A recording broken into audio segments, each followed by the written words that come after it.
Welcome to the Planet B podcast, where truth, transformation, and faith converge. Join us as we flip the script on ecological despair, guided by Dr. Sailesh Rao's vision for a compassionate, rewilded vegan world. Let's begin the journey to the greatest transformation in human history. Hello, everyone, and welcome to episode 19 of the Planet B podcast. Today, we'll continue our deep dive from climate heating to climate healing. Dr. Rao, thank you for joining us once again. Thank you. Thank you for making this happen. If you don't mind, if you could start with the opening quote of chapter 19. Yeah, the opening quote is from Stephanie Pace Marshall, and she said, adding wings to caterpillars does not create butterflies. Right? So we have to choose to transform from within to the climate healing phase, from the climate heating phase.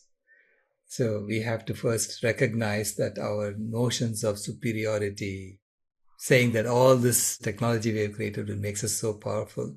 Look how powerful we are. All that nonsense has to go. Right. So it is puncturing the ego of humanity, first and foremost. Thinking that we are superior to animals and to all other life on the planet. Yeah. So right at the beginning of chapter 19, you state that we have to choose to transform from the climate heating phase to a climate healing phase. Right. So what exactly does that mean? So right now, we have been heating the planet. Heating meaning we are setting all kinds of fires everywhere. We literally are heating the planet. And we are destroying forests. We are extracting for ourselves. It's like, there's an insatiable hunger. We are grabbing, right? Yeah. And now we have to choose to restore. We have to choose to cool the planet.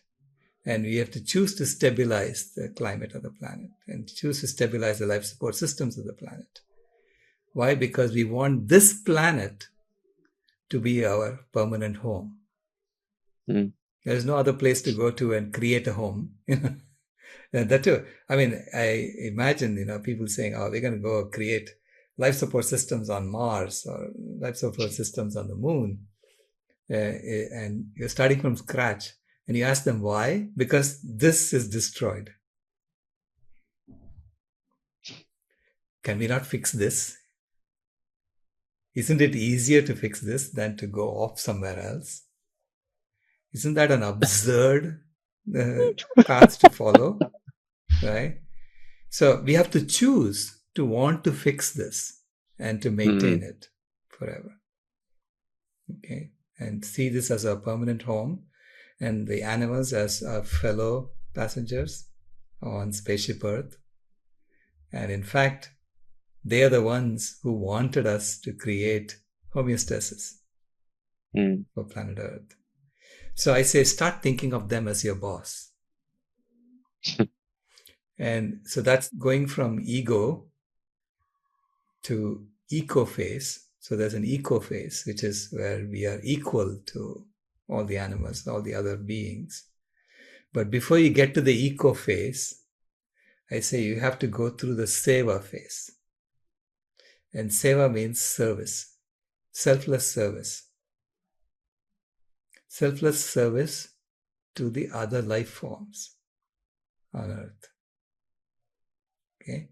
Only then are we going to be able to recover the life support systems of the planet and heal them and to repair them.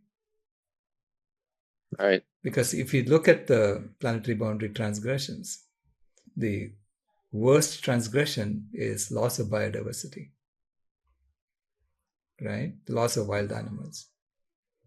Why are we losing them? Because they don't have enough food, they don't have enough water, and their habitats being destroyed and it's being polluted and so on. So now we have to restore their habitats, make sure that they have enough food, make sure that they have enough clean water to drink, fresh water to drink.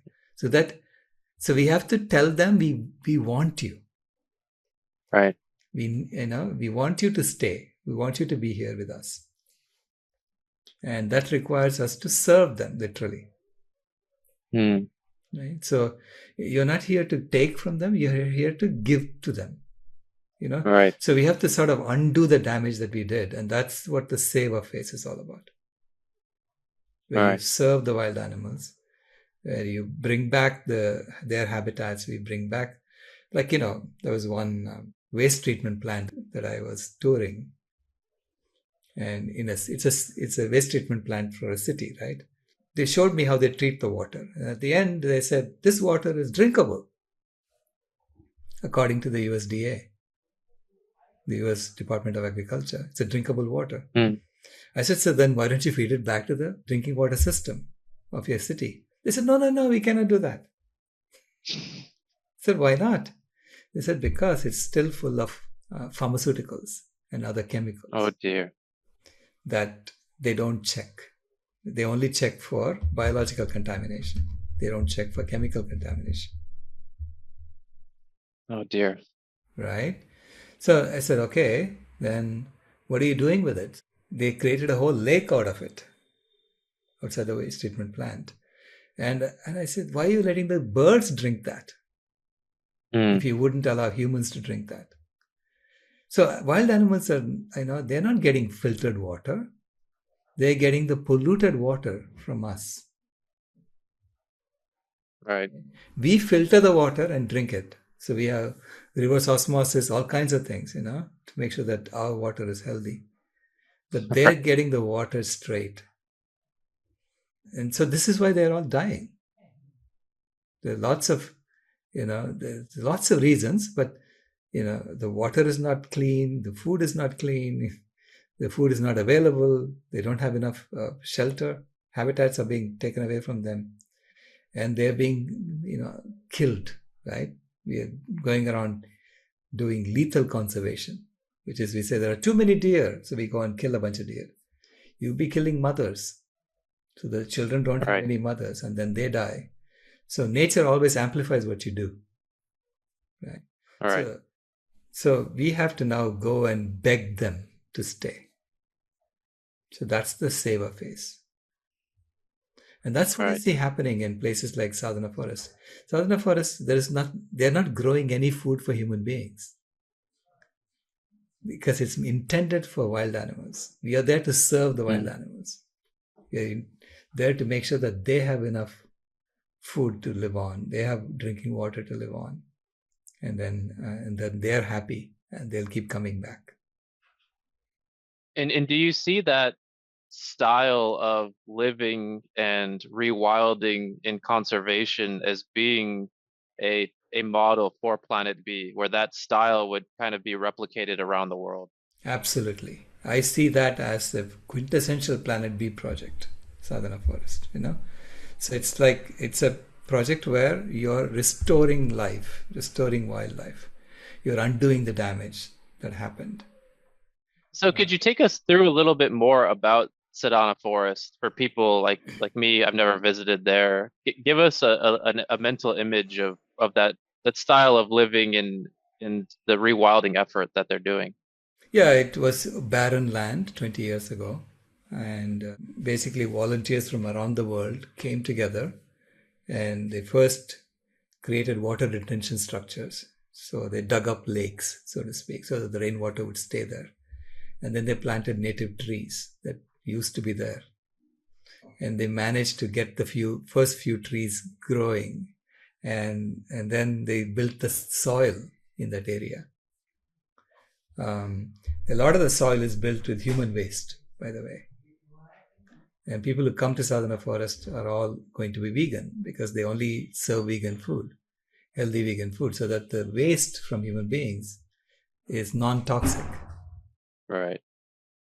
Okay, so then that waste is composted into soil. And there was even a joke, someone said that Sadhana Forest is a scam to get poop from people.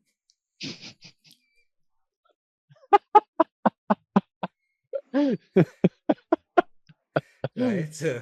So because that's what they're doing, they're converting that into soil. It takes about a year for it to compost and become soil, human waste.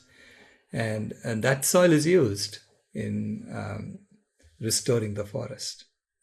It sounds like the elephants and the jackfruit. Absolutely. Yeah, it's the same thing. I'm imagining, when you have sadhana forests like that in other places, like now they're doing it in Meghalaya, and there are 3 centers in Meghalaya. And Meghalaya used to be full of forests. And then they discovered that there is coal there. So they went and destroyed the forest to dig out the coal. Mm. And now we are trying to restore the forest that used to be there, right? It's the same kind of work that needs to be done there as well.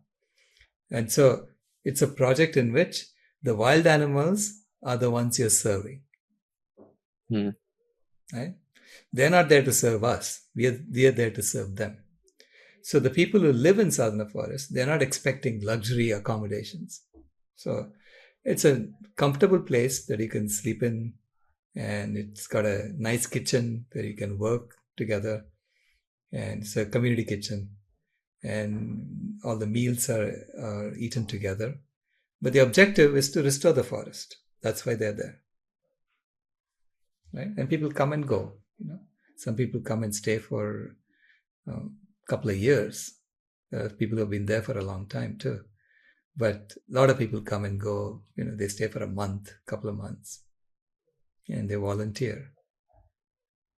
Whatever skills you have, you can bring them and you deploy them for that purpose.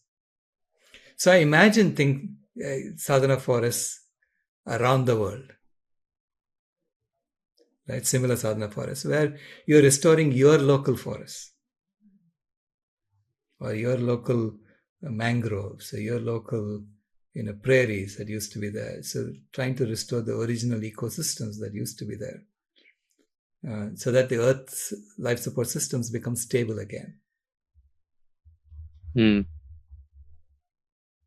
And what we see is over the 20 years of sadhana forests, it went from barren land, and now 20 years later, what does it look like and how has it changed?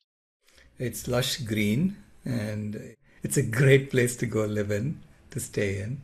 You immediately feel connected when you go there. I walk around barefoot everywhere. It has Wi-Fi, so it has connectivity, so it has internet. And it has solar panels for collecting energy from the sun and batteries so that you can have some energy at night as well. It's not a luxury accommodation for people to put their feet up and expect things to get done. You are there to help get things done. So think of yourself as firefighters for the planet.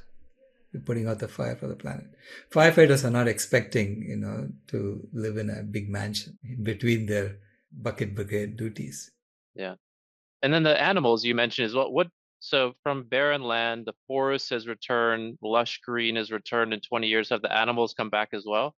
Yeah, some animals have come back. You see a lot of birds have come back. Some of the wild animals, wild pigs have come back. But some of the predators have not come back yet.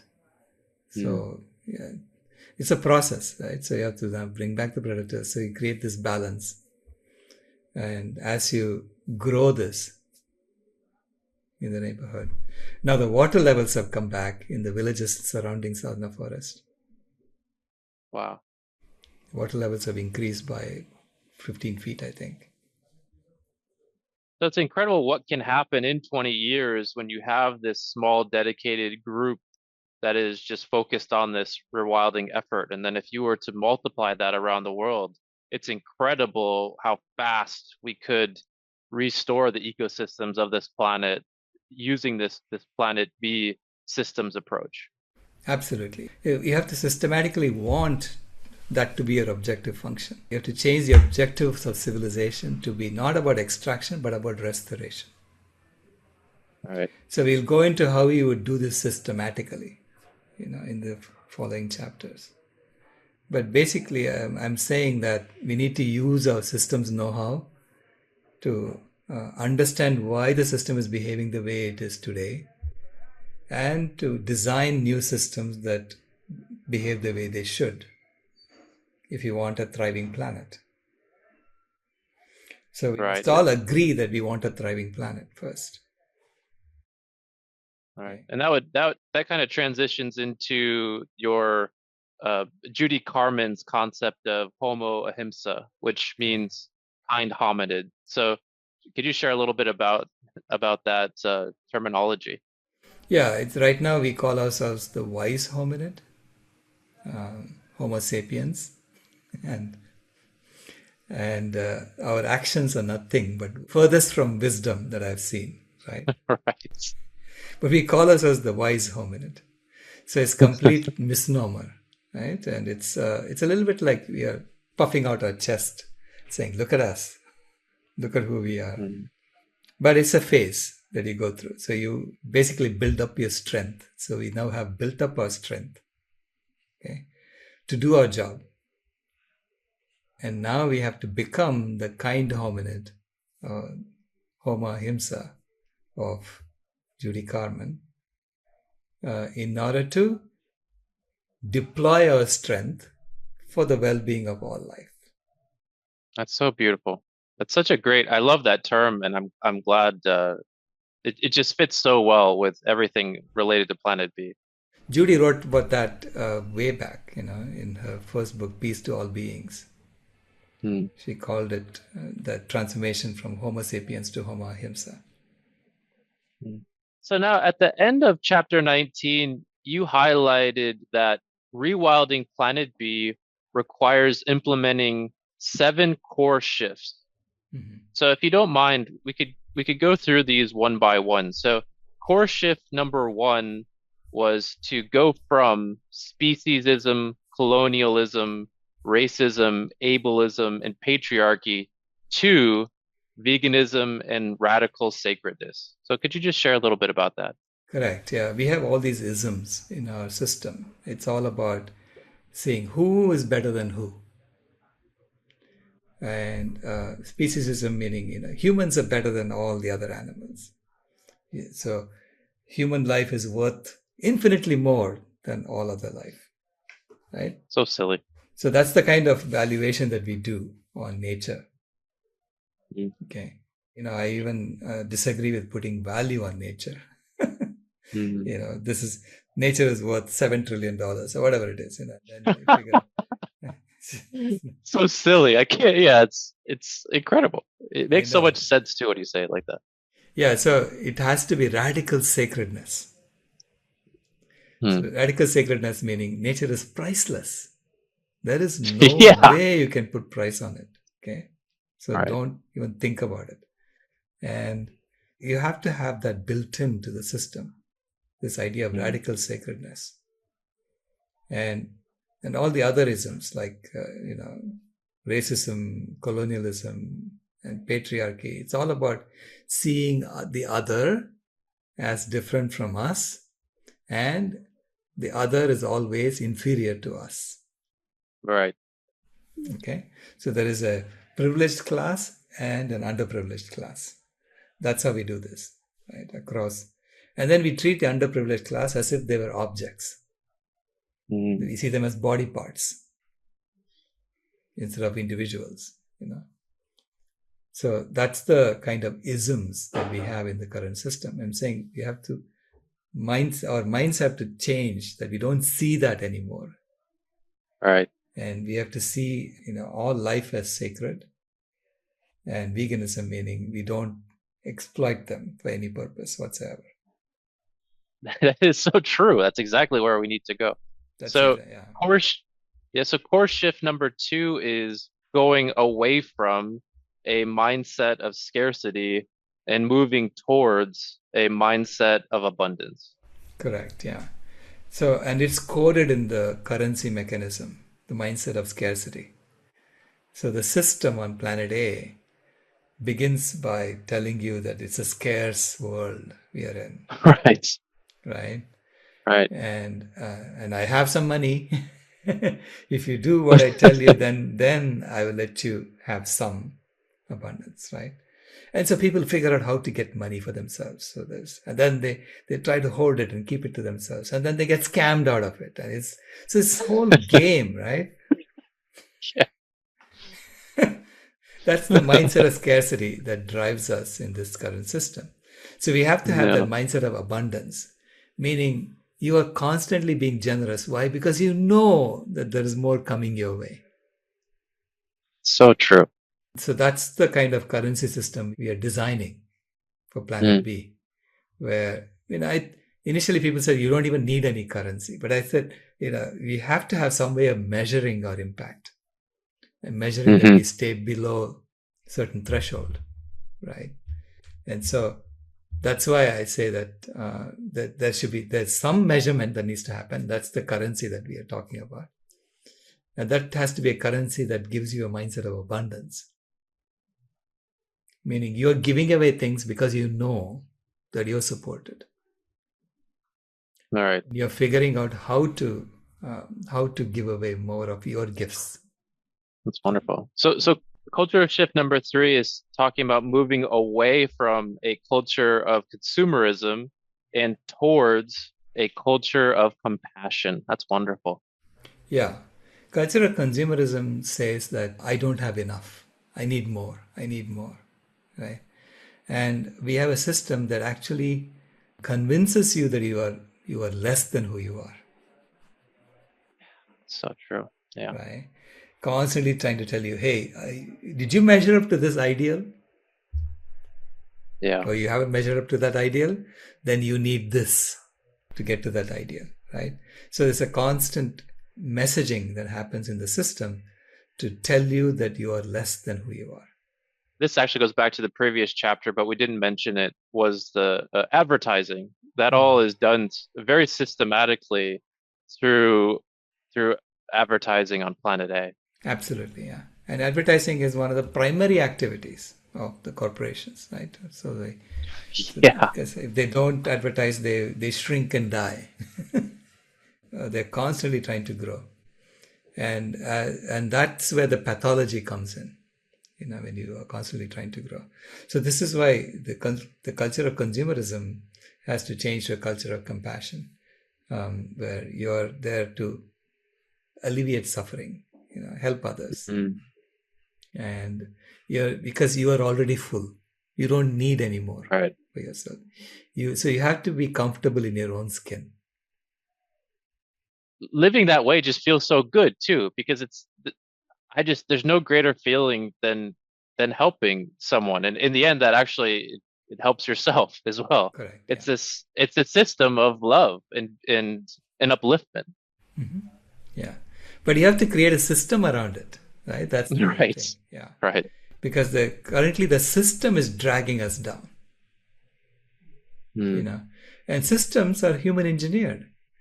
And I'm saying any human engineered system you can change anytime you want. You can just choose to say, okay, I'm done with this. I'm going to move on to that one.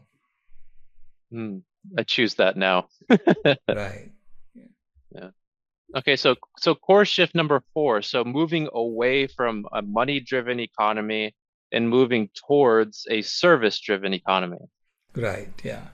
So money-driven economy, meaning the accumulation of money is the primary purpose. Right. Right.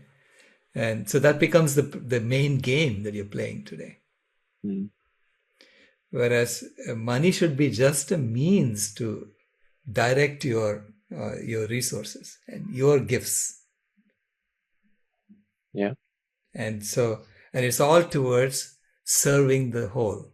To serve the whole, you realize there are certain things that need to get done. And then you ask people, who wants to give their gifts for this?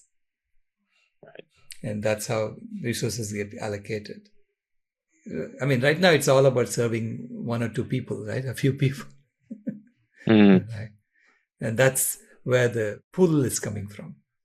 It's a service-driven economy as opposed to a money-driven economy. All right.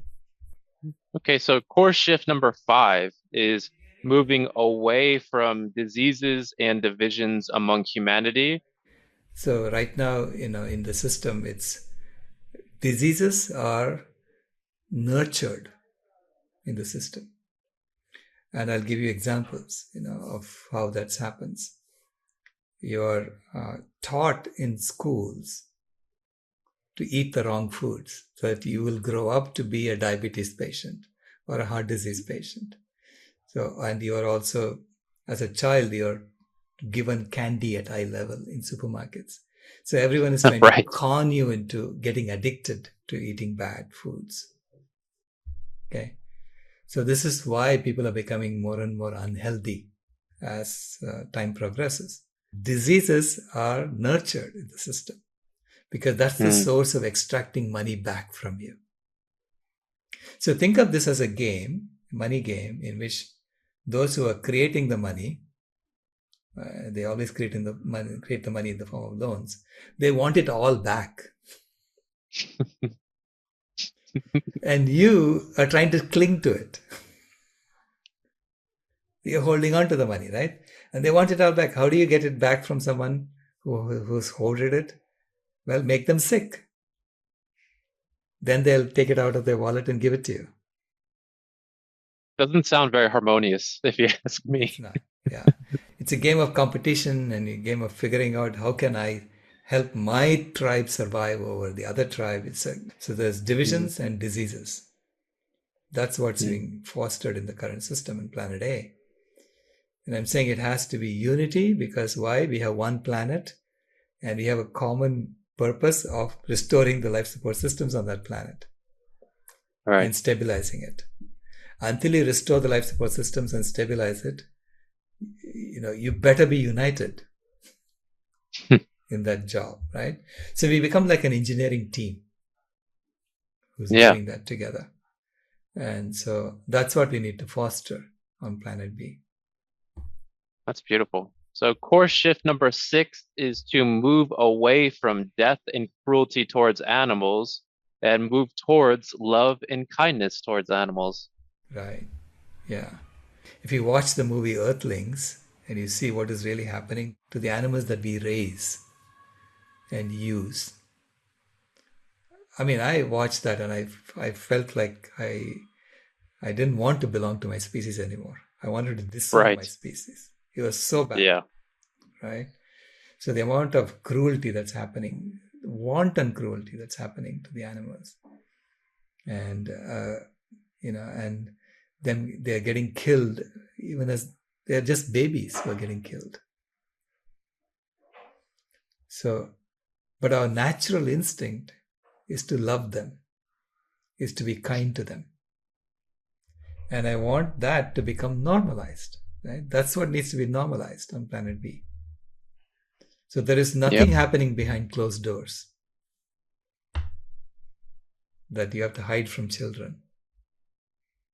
You have to hide from, in fact, nowadays we have to hide them from adults as well, because adults would be horrified if they saw that movie.